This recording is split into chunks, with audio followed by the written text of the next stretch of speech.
Hello and welcome everybody. My name is Stuart Tan for the Aurora Life channel. Welcome, and today we're going to be sharing the concept known as the Life Vision chart.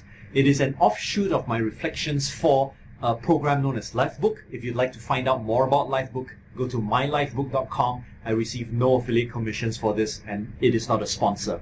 However, I respect the developers of the program so much, I definitely recommend that you go grab a copy of that program. John and Missy Butcher introduced me to a completely new world, a new way of looking at life. And as I began to study this concept of the life categories, I realized that we first need an inner foundation. And in order for us to create this inner foundation, we must have a model of thinking or a framework of thinking in order to establish a vision for our future. Now, what I'm about to explain to you is completely different from the way Lifebook explains it. So if you want to find out more about Lifebook, like I said, go to mylifebook.com. Now, once you take a look at this diagram, I think you'll understand it a little bit better. If you are somebody who has been studying anything regarding personal improvement, goal setting, and so on, you come to realize that Lifebook is a visioning process that allows you to study your belief patterns that get you to the ultimate vision.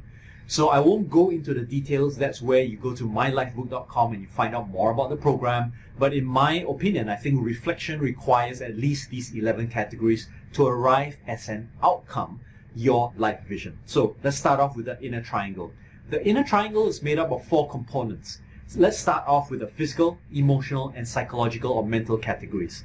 I've renamed the mental from intellectual because I suspect that there's more to it than just an intellectual idea, and sometimes intellectual begets the idea of IQ, which I prefer to stay away from. So it could be knowledge enrichment and so on. But let's talk a little bit about each of these 3 categories first. Physical. There are so many elements in the physical that a lot of people have misunderstood or been hoodwinked by advertising. You think that sugar is great, you think that even fruit juice is good. Well, let's study that more in detail in terms of nutrition, stamina, speed, agility, flexibility, and strength. Right? You want to be able to develop yourself in many of these areas, so why not study them? Nobody can dictate your physical health for you, and in fact, most people will recognize that physical well-being is something of a choice. It is a factor of how you move in the world, how you consume food in the world, and how you grow in the world, right? So you definitely want to take some time to go study those areas. I highly recommend Dr. Eric Berg, whom in my opinion is a great researcher. You want to look at Thomas DeLauer as well, amongst a few other people who've studied intermittent fasting, Dr. Jason Fung, as well as Dr. Robert Lutzig and Dr. Peter Attia. So go take a look at those names. They're fantastic, and I definitely recommend that you study them in great detail. Next will be emotions. Now, of course, physical and emotional components are related. So if you're down physically, it's going to affect your emotions. But at the same time, in neuro-linguistic programming, we know how to change our emotional states effectively. And on top of that, we can create emotional habit switches. So this is something that I share in a later video, which will come out probably in a day or 2. The next element is enriching your mind, your mental stimulation. What stimulates you mentally? Is it creative work? Is it reading a book? Is it hanging out with people and exchanging ideas? That is going to spark something inside your head that will help you to maintain some kind of balance, some kind of growth mentally and psychologically. So all these 3 can be habituated. You can habituate physical behavior, you can habituate emotional behavior, and you can habituate psychological behavior, including your thoughts and the way by which you deal with these thoughts. Now, the more you habituate these things, the more you're going to form a character. So the triangle, the inverted triangle in the middle of that is the end result of these 3 things coming together, right? So when you understand this, then you realize that discipline is not the issue is character. And the more you can establish solid habits, you are going to form up that character. So if you've been very quiet, then physically you need to have a vision of yourself going out and talking to people. Emotionally, you need to establish confidence and respect for other people.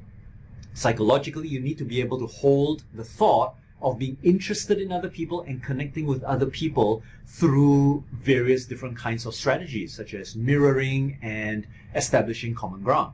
And the more you do this, the more of the character of extroversion you're going to get. It's not that you will suddenly transform into an extrovert, but the stronger the habit, the stronger it is that you'll appear like one. So as you notice, these 4 key elements are all within your control. And these 3 things are going to end up affecting and flowing out into the very first circle, which is the social circle. You notice that the social circle is broken into 3 key categories. The first one being your intimate relationship, the second one being your family relationships, and the last one being any other social relationship. So remember, it goes in that sequence because once you're able to settle your intimate relationships, you will be much stronger for it. Some people argue, but I don't have an intimate relationship. Well, I certainly hope you have an intimate relationship with yourself. All right, so consider how you are getting along with yourself, what your own value sets are, what you believe about the world, and your role identity. On top of that, if you are in a partnership, also consider these. How are you jointly aligned with each other?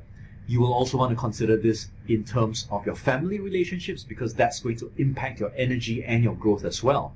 Finally, your social relationships, everyone else. Are you building a stronger network, a stronger brand? Are you connecting with people more? Are you developing a certain interest in a certain group of people so that you can study them and use them as role models? So that's the social layer. You'll notice that the social layer partially can be affected by you by going out and establishing a network for your social relationships, but not necessarily for family relationships, because that's not easy to change, right? But being aware of it and understanding what you bring to the table in order to assist with alignment, with integration, most certainly helps to stabilize that internal structure. Next, let's talk a little bit about your external world, your finances, your career, and your lifestyle. Now, obviously, we'll start off with career because career begets the finances, and then the finances begets the lifestyle. So it goes in that particular order. And you'll need to think about this from the standpoint of your inside out. So rather than think about, oh, what's a lucrative career? Think about what is your character that enables you to achieve a particular career that will then ultimately lead to your finances, that ultimately affords you a certain kind of lifestyle, the stuff that you want to own. Now, the last circle is the spirituality circle, and this circle is something that I believe connects not so much with religion, but your purpose in the world. So you'll have to think about how you're contributing to the world and what part you actually play in the world today. So as you're spending some time doing a little bit of reflection across all these 11 areas, the sooner you're able to build on each and every one of these pieces, the more likely that you can take every single one of these, put them together, and then envisage your future.